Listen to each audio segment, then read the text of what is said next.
touchdown. Your Bulldogs just won.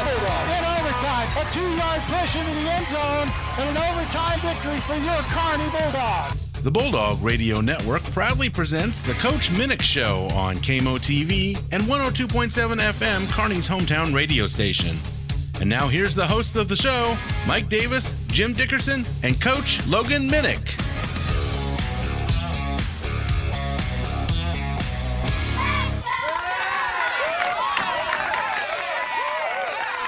And welcome everybody to the Coach Minnick Show. Please, if you're watching on KMO-TV or YouTube or Vimeo or wherever you watch the show, don't adjust your TV because I am not Mike Davis. Mike Davis is off today, so I'm filling in for him. I've moved over to his seat, which, by the way, is not really any different than my seat over there, but Kelly Gentry's sitting in my seat. And Kelly, welcome back. Glad to be here. And then, of course, we have, as always, Coach Minnick. Coach Minnick, welcome to the show. Your show, actually. I'm just honored to be here sitting on your show. It's a great thing. But you had a bye week last week, so you got some time off. But so let's talk a little bit about what you guys did during the bye week, and then we'll talk a little bit later about what we got coming up with Excelsior. But bye weeks are different, especially this time of year, because if you lose, you go home. Right. That's what we've been preaching to the kids all week of, you know, we're going to get, especially out of Excelsior this week, is going to get a very energized group that, you know, is playing for their, quote-unquote football lives. When we played them the first time, they had, if they happen to lose that game, you still get to play 6 more. If they lose this time, they're done. So we'll get a very energized group out of that. So we've been preaching to our kids about that. Another cool thing that we've talked to our kids about is, after Friday, half the teams in the state of Missouri are done playing football. So feel blessed to still be playing. Anytime you're playing in November, you're feeling pretty good about yourselves. But last week, I think the bye week was good for us. Anytime you can take a week and heal up some bumps and bruises after a 9-game regular season is good for us. So we did a good job of taking care of our kids last week. But we still had pretty good practices and got after it pretty good. And then gave the boys Friday off. We told them if the softball girls won their semifinal game that we would give them Friday off so they could go down to the state championship game. And shout out to our girls softball team for winning that thing. That was awesome. We went down and watched. Give them big props. I told Coach Birchfield, they scored 2 touchdowns to win that game. So I like that. Pretty excited for our girls, and that's been awesome. And it's been a just unbelievable fall for all our athletics at the high school, I think. Like today, we sent off our girls and boys cross-country team to their state. Our girls, I think, won their district, so they've got a good shot to finish really well at state. But it's pretty cool to be in a community or at a school where they stop the whole school day so the whole student body can send off the kids to state. I think that's something we do that's really cool. And talked to Coach Birchfield, our girls softball coach, and said, well, it worked once, let's see if we can make it work again. But no, it's been great. The bye week's been good. We've had a good week of practice this week, but we've got a much improved Excelsior team coming tomorrow, so we've got our work cut out for us. What kind of pressure does that put on you guys with everybody else winning? And you guys are still, you're like, well, we haven't really. He started this Banners Up theme. Yeah. Working out pretty well. Yeah, the Banners Up theme seemed like a pretty good idea until everybody else started putting them up.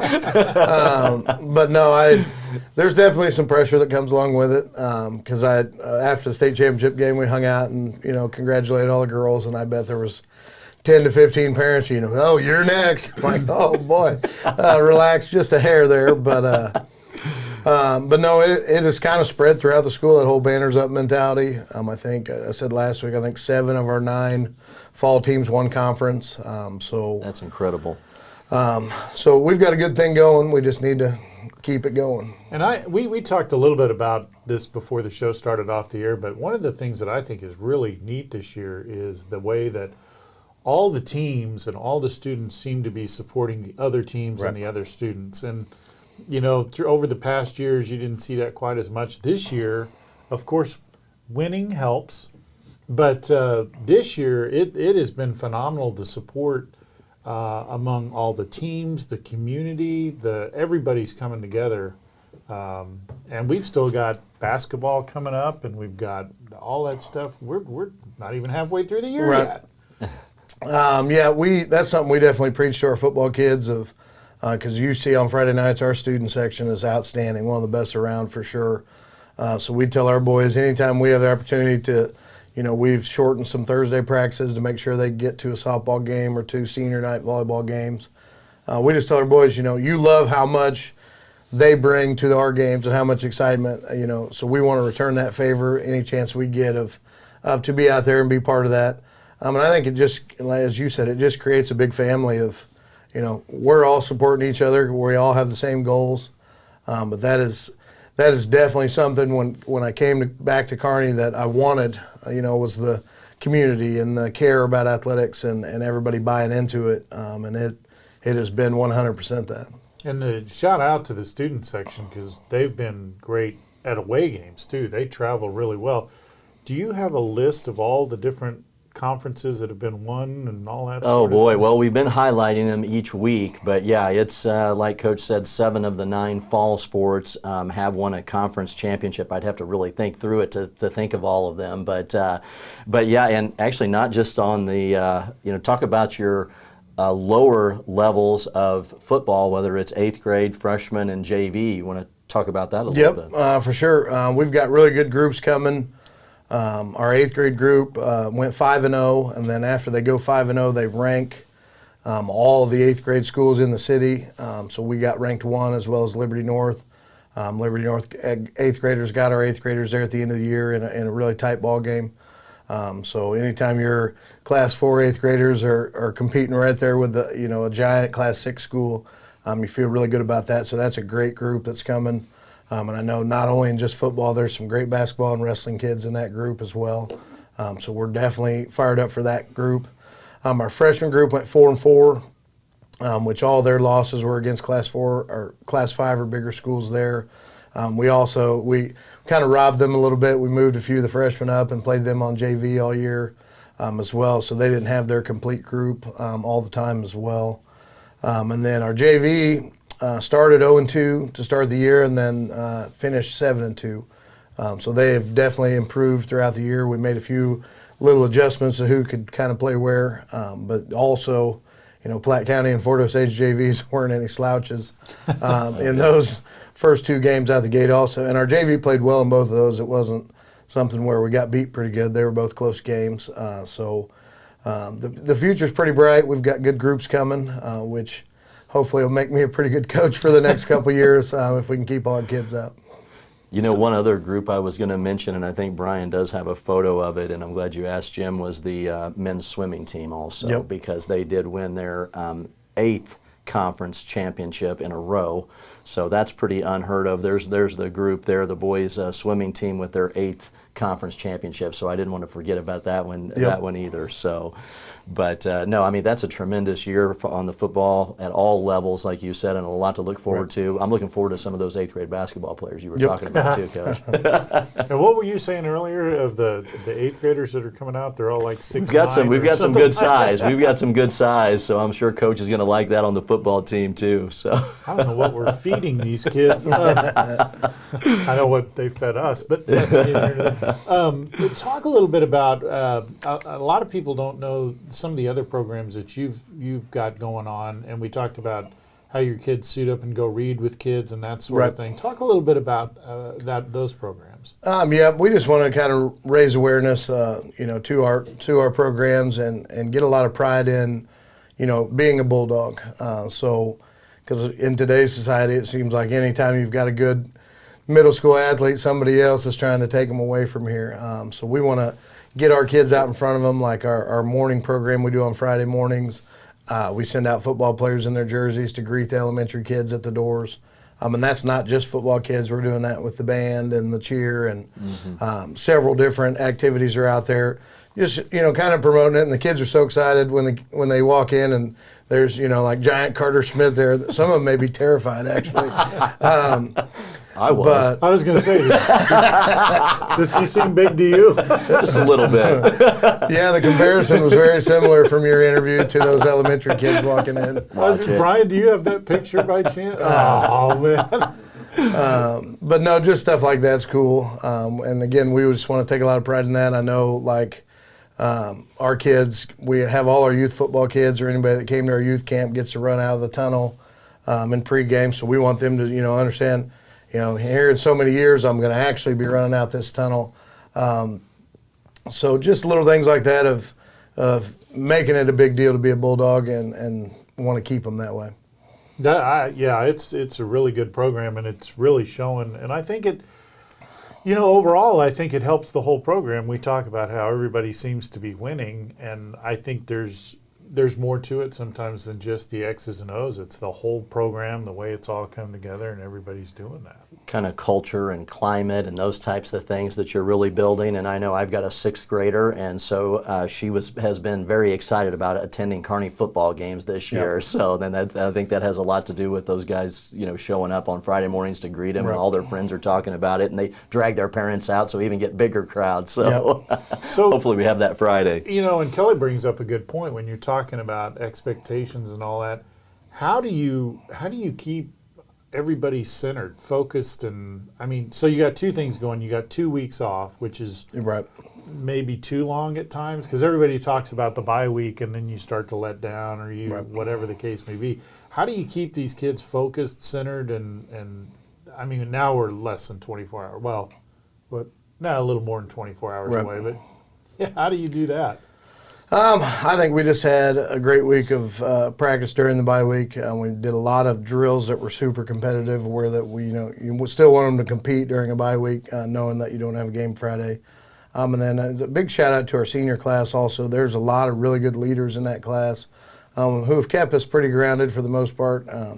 Now we've got a confident group for sure, hopefully not too confident. And then I think they're still hungry. I think, from the past few seasons, not going the way they probably would have liked, having all the community support, and now there's all these giant expectations. I think they may be a little nervous to let some people down, but at the same time, they're playing for something bigger than themselves. So with the community, there's a lot of excitement and expectation now. So I think they're playing to that level as well.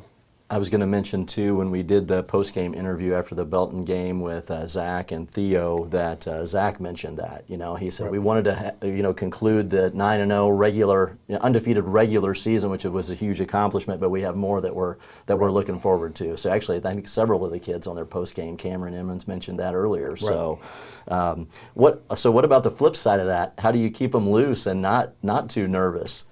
Have you guys had to do some things, or are they a pretty loose group already? Because that's something I might be able to use here shortly. Yeah, they're a squirrely group at times. I will say they're a little different in that. Like, there's times before games where I feel like they ought to be super locked in, and they're a little loosey-goosey, as you would say. But they're a confident group. They really enjoy being around each other, which kind of leads to some of that. But again, you just they're high school kids, so you never know what you may get on any given Friday. But we do a lot of things during the week that puts them in, competitive situations or adverse situations where they got to face some adversity. I think, as we talked last week, as much as it burns me to say that not playing well for a half may help us down the road here as they, figured out, okay, we got to anchor down here and play some good football. But I think since we've been in those situations and, with our first 3 games of our season being what they were, I think we're a little battle-tested, and they've got some confidence in that we can win close games. Yeah, you do run that risk, though. You talked a little bit about it. The first 3 games were really, really tough. Then you had a few that got out of control. The problem is you can build up, adults do it too, but right. Kids, it's even worse because you haven't been punched in the mouth as many times. But you get that little, we can beat anybody, it's no big right. deal. So you got to keep focused. Yeah, I think we're same as anybody with, having struggles with that at times of, they get a little confidence and we can just show up and beat anybody kind of mentality. And we just got to keep reminding them of what we did all off season and, the things we did to get to where we're at, we've got to continue to do. Well, here in a minute, we're going to talk about, let's take a break here, and then we'll come back. We'll talk a little bit about the game coming up against Excelsior, what's different from the last time we played them. We got to deal with the weather. We'll talk about that later as well, but we'll talk a little X's and O's and how we're going to get this done. You're watching the Coach Minnick Show. Stay with us. We'll be right back.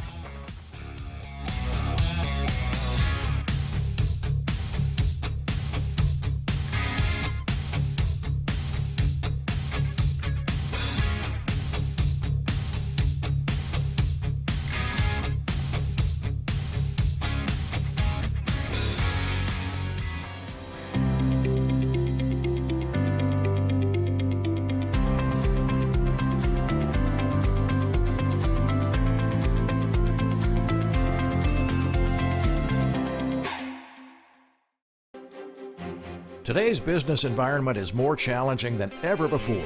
Exceeding customer expectations and staying ahead of the competition make dependable air travel essential to your business. The time-saving convenience of aircraft ownership is a more realistic solution than you might think. Imagine no lines, no waiting, and the ease of traveling on your own schedule. EquityJet is a full-service aviation management company. From aircraft acquisition, refurbishment, crew services, maintenance, and door-to-door travel service, EquityJet gets you where you're going quickly and comfortably. Find out how EquityJet can help streamline your jet travel needs. For more information, visit equityjet.net or call 816-804-7072. EquityJet. Travel is more than just getting there, it's how you get there.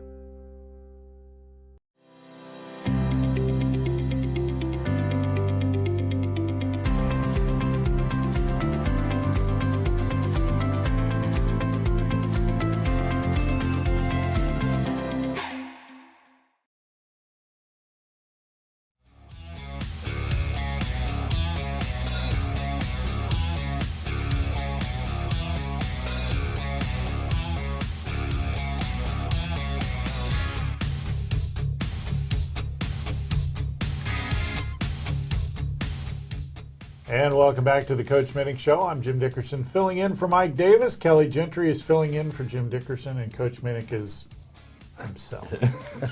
He's the only one on this show we can't fill in for. So for those of you who are not familiar with the brackets and all that, so we're going to take a little look at how things are shaping up because we had the bye week last week.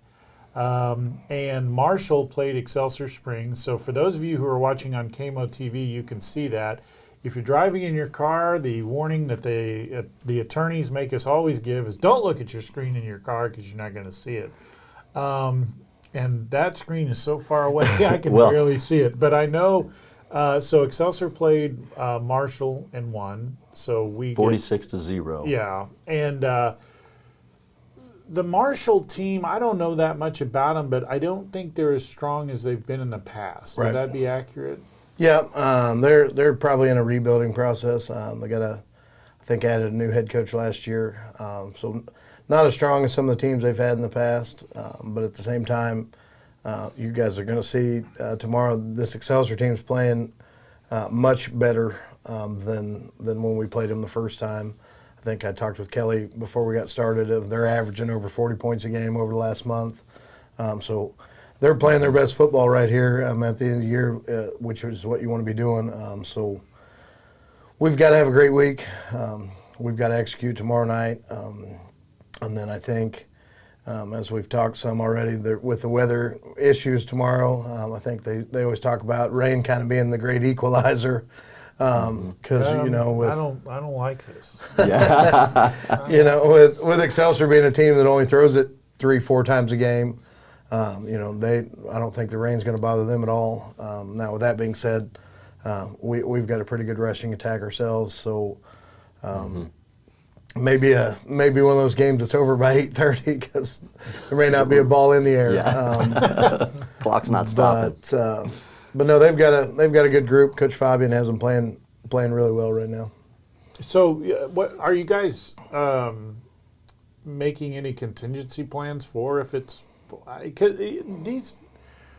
the forecasts are all over the place. So I saw a forecast yesterday where it's supposed to stop raining by 6 o'clock. Now I got up this morning and that was completely out the window. Right. And the tsunami gets here at 9, and we're supposed to get 37 inches of rain or some weird thing like that. Are you guys just doing your normal game plan, or are you doing if we all need canoes and arcs, what are we going to do? Yeah. We set aside some life jackets this week for the few kids that can't swim.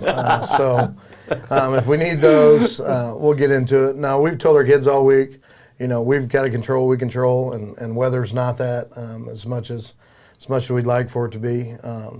We'll say, we win a few more ball games. We told the kids maybe we can get the community to build us a dome where we'll have good weather year-round. But, rain's just one of those things. You see it all the time, Teams still throw the ball in the rain, but it'll definitely play a factor if we've got pretty heavy rain. I know a few Kansas schools on the Kansas side are playing tonight to try to dodge it, and I believe some Missouri schools asked, and Misha shut some of that down. Oh, really? Okay. Which was interesting. Yeah, it's an interesting. I don't know that I agree with. I don't think you should Right. move the game. That's my personal. I mean, if there were supposed to be tornadoes and stuff, maybe, but it. Yep. What do you? I'm in whichever way you want to go with it. But I think if there would have been like really big thunderstorms, like you said, where we knew it was going to lightning from yeah. Right. 5 through midnight, yes, let's try to move the games around. But if it's just going to be rain, football is a sport that's made to be played outdoors, and I really like when you get late in the season, especially college NFL games, you're going to play cold games, you're going to play weather games. Mm-hmm. So I think, and as you see, usually the teams that can play really good defense and can run the ball, at some point you're going to have to do that to win a weather game. So we look forward to it, and it's not going to be extremely cold either. So I think the kids are kind of excited to get out and play in the rain, in a 60-degree rain game, because we haven't played one all year. So. And you bring up a good point, and I'm going to go to our analytics expert. How many high school teams have domes? 0. At least in Missouri, Yeah, right? I don't know. That's an interesting. I've never heard of that before, but I've never seen one in high school. Well, I was thinking about something real quick on the running part of it. Like we were talking about with Excelsior Springs, very run heavy. Like you said, 3 or 4 passes a game. Kearney can run the ball really well, but we're multidimensional. We can do a lot of different things. So I don't think that their running game's necessarily better than ours. That's just what they do, where we do a lot of different things. So I don't know if that's. Well, and not only, and maybe you can talk a little bit about this. We've talked a little bit about it through the year, but it's interesting how much it's actually paid off in that your running game is so multi-dimensional, where we've noticed on these a lot. I think almost every team we've played, they have one guy that runs, maybe 2. So who's getting the ball. You guys, which is a mess for us, especially when you wear those dark uniforms with the dark numbers, and we're trying to figure out who it is. But you guys have so many different options and so many players that are involved. It makes it so difficult to defend. Right. Yeah, and I think part of that's just we're talented, so we don't have to have one guy carry the load because, as we've talked before, like anywhere else, Cameron Emmons could be a 35-touch a night guy. Same with Zach Grace. Danny Petrie and Tristan Williams could tote it, as many times as you needed them to on any given night. But so we're a little bit blessed there to have that. I will say part of the run game for us and Excelsior that'll be an interesting aspect if it is raining is the option aspect of it, because we both teams run some option, and when that ball's changing hands between people, it gets a little bit slippery. We actually yesterday and will today also got our rain balls out, and we wet the balls down and practiced with some wet footballs yesterday, just to get the quarterback understanding. Yeah, that pass may not be as much on the money. We need to get the laces. We need to make good throws. Same with our center. We worked. We've got a towel on the center where the quarterback can wipe his hands. just some of those preparation things that we haven't had to work for all year. But the kids looked at us a little crazy yesterday. There's water all over this ball. Yeah, and it's going to be the same way tomorrow. So Right. Prepare yourself for that. And you also got to deal with, I mean, there's all these little things you don't think about. That field is artificial surface, Right. so it gets slick. It's not Right. like real, well, it's not mud, obviously, but so what do you do to, do you take them out there and throw buckets of water on them? No, the field or the turf fields hold up pretty good to it. It does get slick, so you'll see some kids slipping. I do think it's much better in the rain than an old grass field is, because you'll just have chunks and the mud start to come out. So that aspect's a little bit better. The footing will be better than an old school game on grass. But again, it's just the kids got to understand. I got to keep my feet under me. You can't make that crazy cut this week where it's, get all, we talk about the old school cleats, get all 7 cleats in the ground, stick your foot and go. But again, it'll just be a game of get vertical and move the chains as well.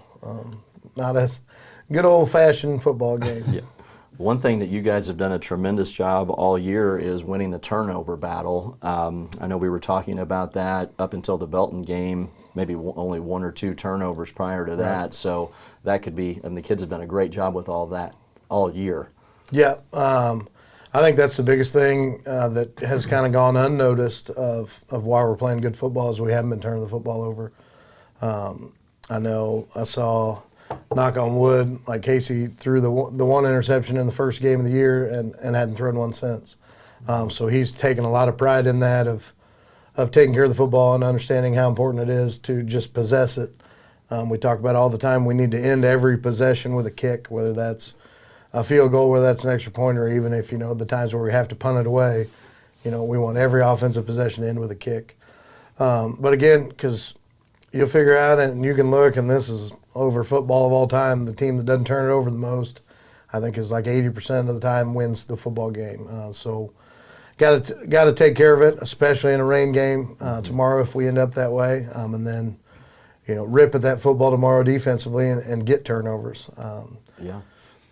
But you guys, not only Casey, but you haven't turned the ball over on fumbles. I mean, a lot of teams are dropping the ball right and left, or they don't secure the ball, or my favorite, when they carry it like bread, they're not just running around. Bad things always happen then. But Emmons, Zach, all those guys have been really good about ball security. Yep, and that's probably a shout out to Coach Amu. Does a great job with those guys. They work some kind of ball security drill every week during their individual time. And it even kind of looks funny. I laugh at him. He makes, if you guys see him pregame, the running backs are practicing handoffs to each other in pregame, which looks like something that like you would see a 4th and 5th grade Little League team do. But I love it because, that's more just working ball security. Obviously we run the double handoff stuff for our running backs, hand it off to one another as well. But yeah, that's Coach Amu takes a lot of pride in ball security and fumbles by our running backs. And then if they do happen to turn it over, they get some opportunities to get better at holding on to the football during practice on Monday. So, but yeah, we've preached that to our kids. Our kids take a lot of pride in knowing, how big the turnover battle is. Well, you had an uncharacteristic fumble at the beginning of the Belton game last week, 2 weeks ago. 2 weeks ago. Brian's nodding, yeah. But it was so uncharacteristic, we didn't know how to act. We were like, This doesn't happen. I don't know what to do. There's got to be a penalty somewhere. Yeah. And then the onside kick thing, that was so. Did he? So the ball just sat there and spun, Right. which was really good, except for the fact it didn't spin far enough. Right. I thought the kick was phenomenal, except. So what do you tell them? When it stops, fall on it, or it was kind of funny from our view, and I think you guys talked a little bit about it last week.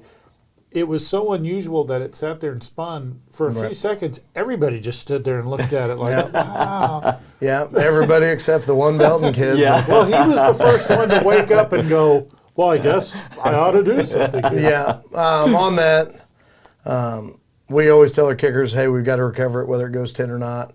I think he was just a shock because it was like everything was perfect execution other than the ball rolling over 2 more times to go the 10 yards.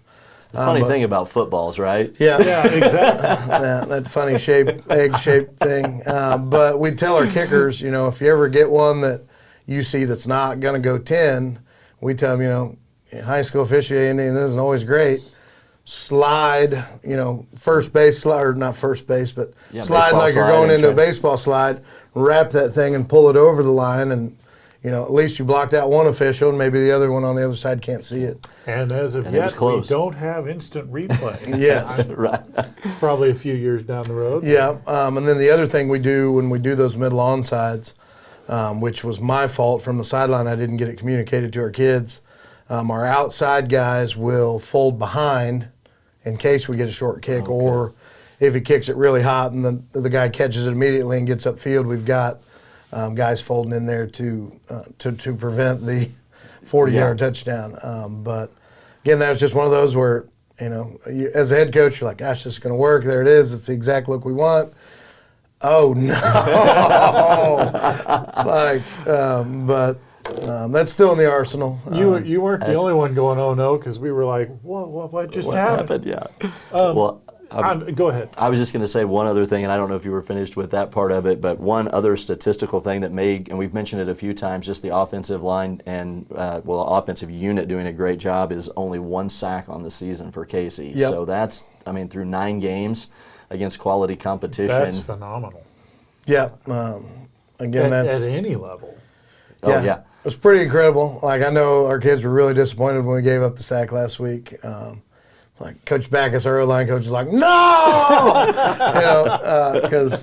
But they've done a great job all year, which also helps with the turnovers. I think, if quarterback's comfortable back there and he's not running for his life, he's more confident in making throws. And again, Casey's done a really good job of when it's not there, throw it away or use your legs and run.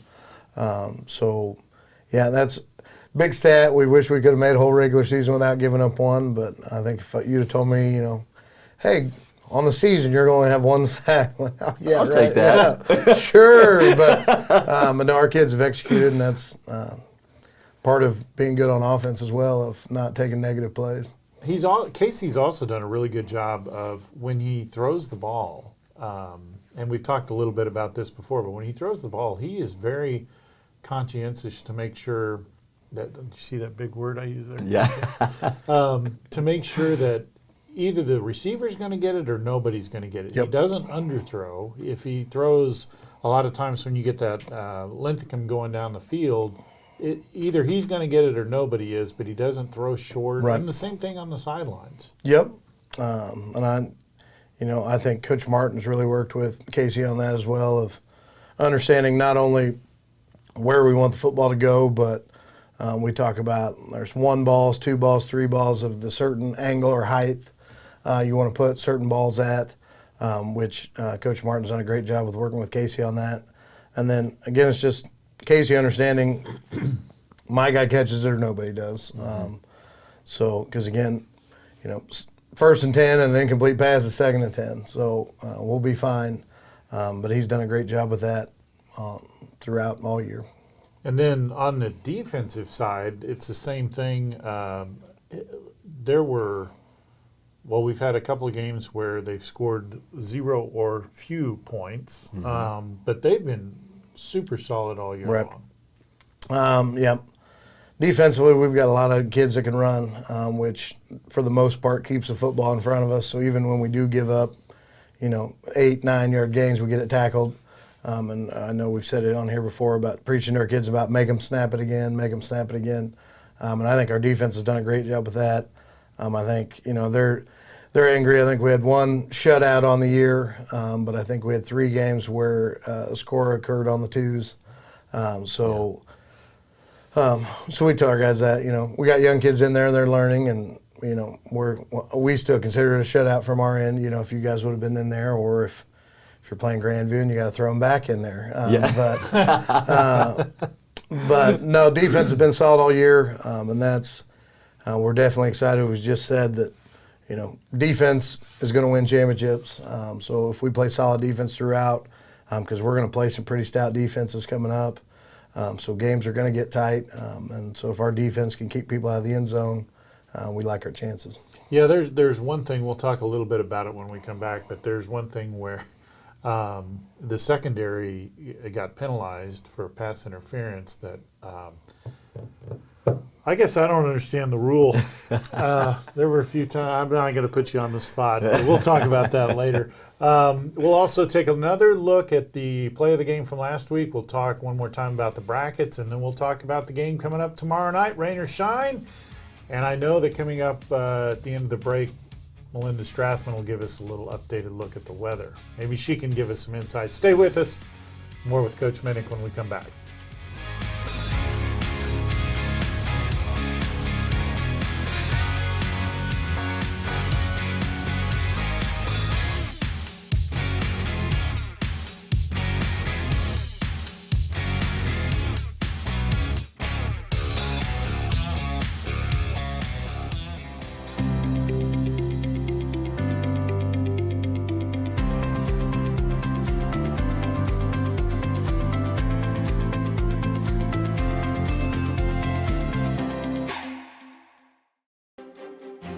Today's business environment is more challenging than ever before.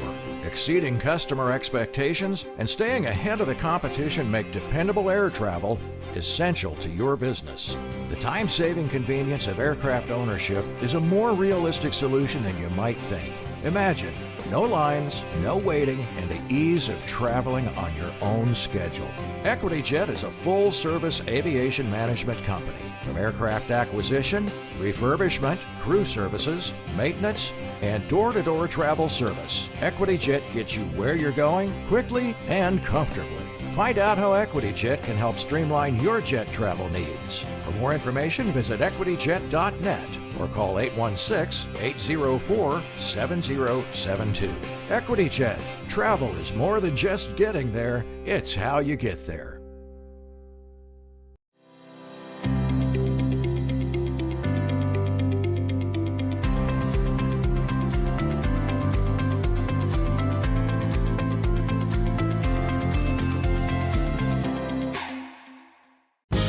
Migraine headaches, the throbbing in your temples, the pounding in your forehead, extreme sensitivity to light and sound.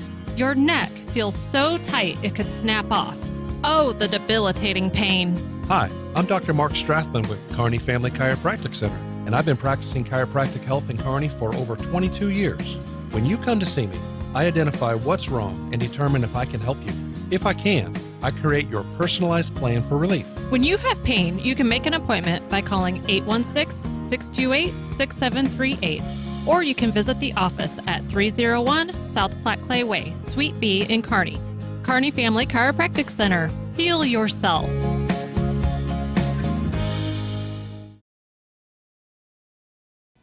I'm Melinda Strathman here with Bubbles the Weather Pug, bringing you your Kearney versus Excelsior Springs game day forecast. At kickoff, you better grab that umbrella and coat. It's going to be 57 degrees and rainy. And then as you're heading home, we're looking at continuing rain, 53 degrees, and hopefully a Bulldog win. I'm Melinda Strathman here with Bubbles the Weather Pug. Have a wonderful Friday evening.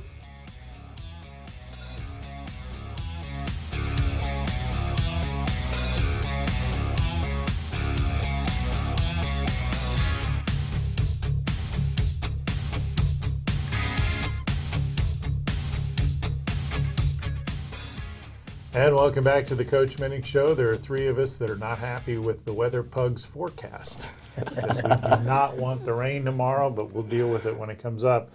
Let's talk once again. Let's go to Kelly first. He has something he's just dying to talk about, and I don't want to run out of time. Oh, I was thinking maybe we could come back with the play of the game from the previous week. Yeah, and no, just that's not it. Didn't you have a picture you wanted to? Oh, the Halloween? Yeah. Oh, I'm sorry. Yeah. So obviously we had Halloween last week, and all of us were in the within the Halloween spirit. Even Coach Minnick got into the Halloween spirit. I think we have a photo of that. He's actually the one holding the bucket of chicken in this picture, right, Coach? I'm not real sure who that is. It kind of looks like Colonel Sanders. That could be me. I'm not real sure there.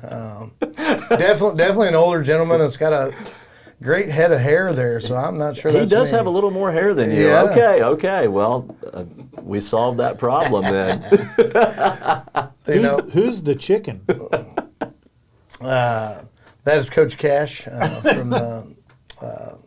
She works here at the high school and is a volleyball coach as well.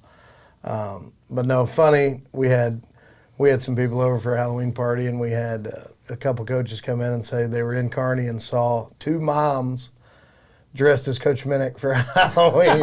So I was like, you guys didn't get a picture because, as you guys know, Drake Clapp dressed as me for Powder Puff Night. Yeah. But they said, there were two moms at the Hy-Vee here in town, or Price Chopper, whichever it is, and said, had this bald skull wigs and the full beard going, and so I'm just quite the celebrity here in town with multiple people dressing as me as Halloween. So. Well, and if you don't have it yet and you're looking for those last-minute Christmas gifts, and if you look over the coach's shoulder, you see the Coach Minnick action figure right there. And those are available actually at Urban's Edge. Yep. And so you can pick those up. We're so proud to have ours. This is why I asked Coach last week if I could be his agent. You weren't here Yeah, for that. I actually saw that. And I'm actually going to get one of those, put it on the old Thanksgiving table right there in front of everybody. So that's really cool, actually. Anyway, I don't have one. Of me. So let's go back, Kelly. Let's go back to the play of the game. We want to talk a little bit about this because there's so many moving parts on any one of these plays, and this play of the game from 2 weeks ago is a perfect example, thanks to the great video work of one Brian Watts, but we'll get to that in a minute. Let's take a look at it for those of you who forgot.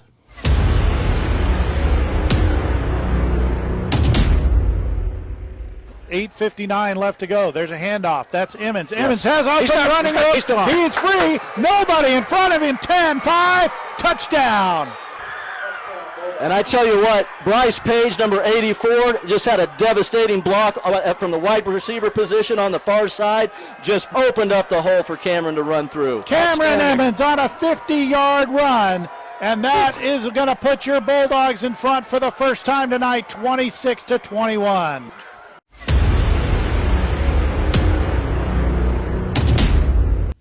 All right, so if we can, a couple of things, let's break this play down. Just one play, we'll break it down. Number one, you heard some clapping in the background. That was Kelly.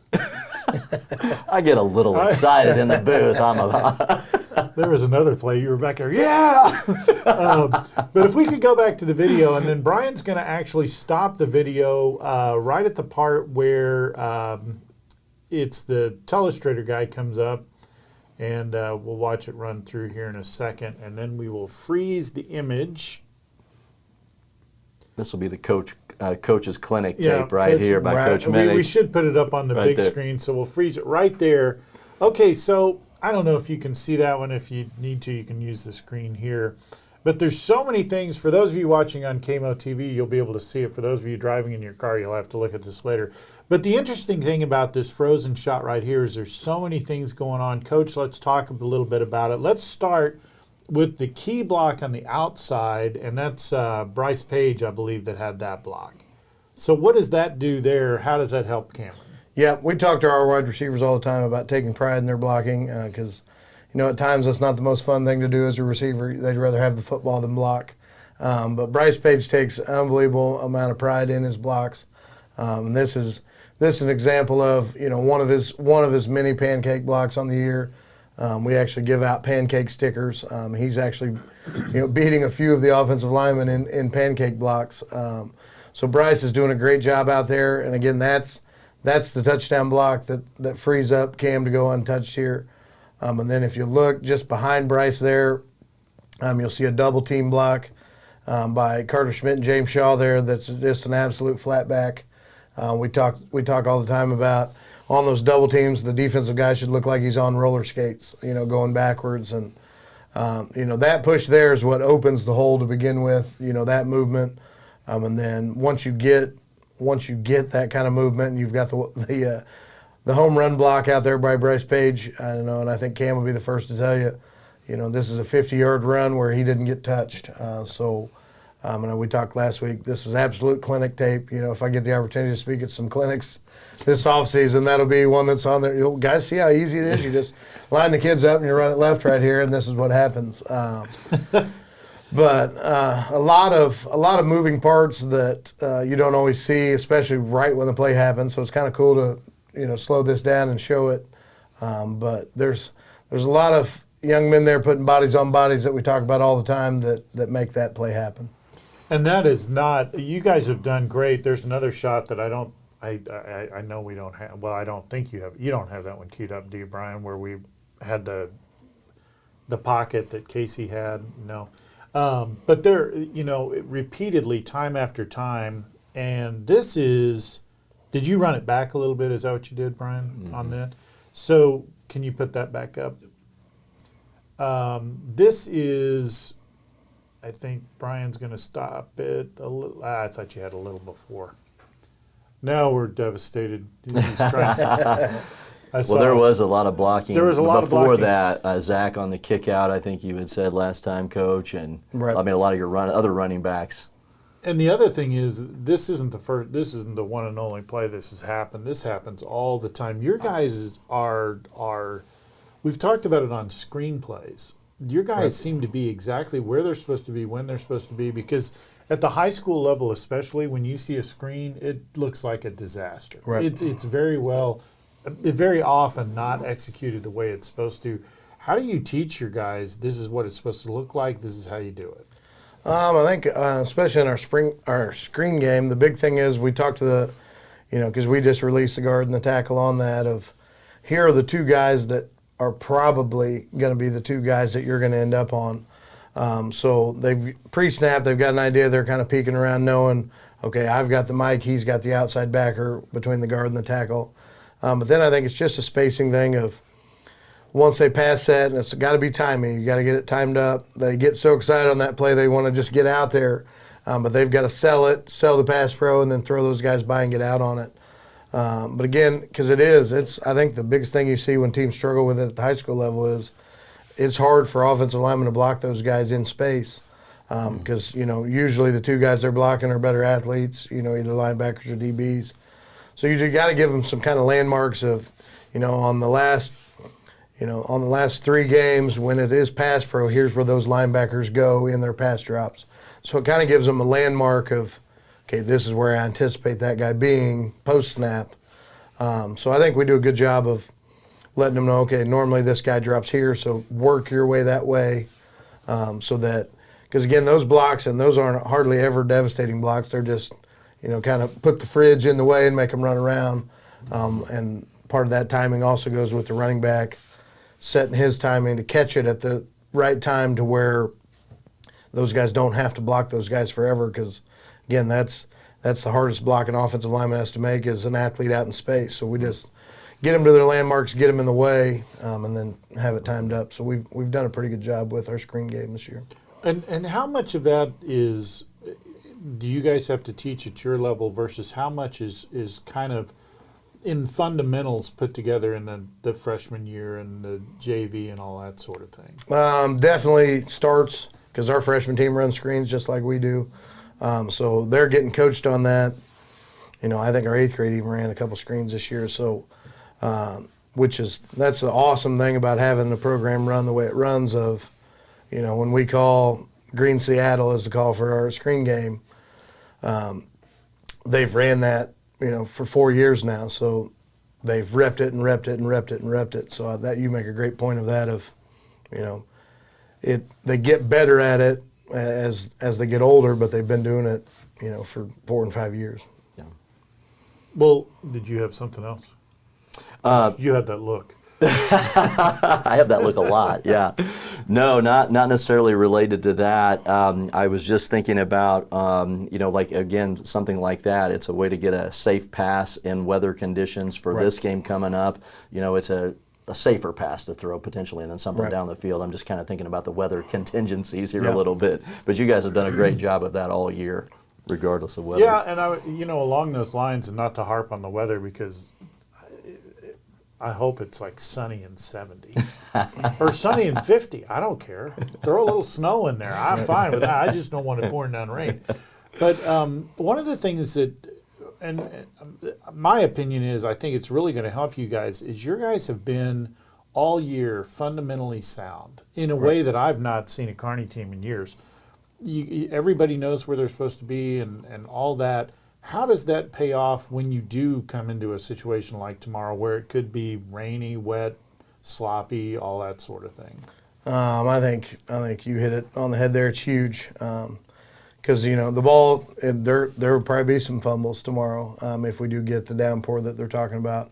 But having people in the right spots, making plays when we can control, what's going on out there is huge. And again, fundamentals is the thing, and I'm glad you said that we take the most pride in as our coaching staff of we are going to be disciplined. If you're going to beat us, it's going to be just because you were flat out better. We like to go into games knowing our kids are confident in where they align and what their job is, and whatever that is fundamentally sound, of whether it's offense, defense, or special teams. Because there's always going to be times when something breaks down, or they're just a phenomenal player makes a play. Kids make plays all the time, but as long as we have people there and we're coached on the fundamentals of that aspect, we feel pretty good about it. Because football's football, and plays are going to be made, and whoever you play, they're coached, to make plays also. But yeah, we take a lot of pride in just knowing where you line up and what your job is. That's half the battle for sure. One person we really haven't talked about a lot this year is Grant Jacobson, and I think he's close to perfect. I think he may have missed one on extra points and field goals as well as doing a great job. And the funny thing is about the field goals is we've talked about this with the red zone. You usually aren't in the red zone for more than a half second. So it's either you're going to punt or you're not. The number of times that you get in, I'm not going to say the red zone, I'm going to say the 30-yard line or better, you're scoring. So field goals, he really even hasn't had to try a real long field goal, I don't think. No, nothing. And what's he good for, 60, 70 yards? I hope. But no, we feel comfortable with Grant anywhere inside of 50, which is a huge weapon to have. And like you said, we've been really efficient in the red zone, or even when we get it down to that side of the field. So he hasn't had to kick a ton of field goals, which has been nice. But on that same breath, we're very confident if we need to kick one on that side, that Grant's going to line up and put it through. Huge weapon for us, because a lot of high school teams, and even some we've played, the kicking game isn't there. So we're very blessed to have Grant not only kicking the field goals, but the extra points, and then he's also our punter and has done a great job punting the ball away from some pretty electric players throughout the year. And then we've been really blessed. We've got Zach Grace has been doing some kickoffs for us. He's got the thunder leg. Good gravy, man. He kicks it in the next week. So we've got guys all over the field that can help us in the special teams and the kicking game. So we're pretty fortunate there. Well, and it's kind of funny how over the years, and especially at the high school level, the kicking game was like a secondary thought. Nobody gave it any thought. And now you see how important it is. Zach is kicking the ball usually into the next county on the kickoff, so that's a non-event. And then with Grant, he's like spot on and that sort of thing, but your return game. But going back to the kicking, there's been a couple teams you've played where even on the kickoff, kicking it 20 yards is a feat. Oh, yeah. So it comes to your up guys, and that makes a huge difference because you're guaranteed great field position right out of the gate. Yeah, you'll see that this week. Excelsior runs a 2-kicker system where you've basically got to have your hands team out there because they're all inside kick it, or it's little pooch kicks, or they spray it all over the field. But I don't know that they have a kicker that can truly kick it deep past the 10-yard line. So they've been really creative of how they're running their kickoff team. But if we do successfully recover it and have hands on it this week, we should start with good field position after kickoffs. Yeah, you guys there have been a couple of teams that have tried to kick away from your deep guys Right. without success because your up guys are so good. They've got good hands. They get the ball. They don't fumble it, and then they're off to the races. Yeah, Coach Daniels does a phenomenal job on. He was somebody that, there's some things we do on special teams now that I hadn't done in my past. Of, normally, like when I was at Raytown, if they didn't kick it to our deep guy, that guy just caught it and get what you can and get vertical. Well, we have coached it this year of when that guy catches it, all the kids see where it's caught. We have a different return built in to get a wedge or get a wall in front of our short guys, which makes sense. Oh my gosh, why was I not doing this before? But that's something that Coach Daniels brings to the table of, we're pretty confident if you kick it to that up back, he can still run, and your backside pursuit's not going to get over there to him where you kicked it. So if we can get bodies on the guys in front of them, we still have an opportunity for a big play.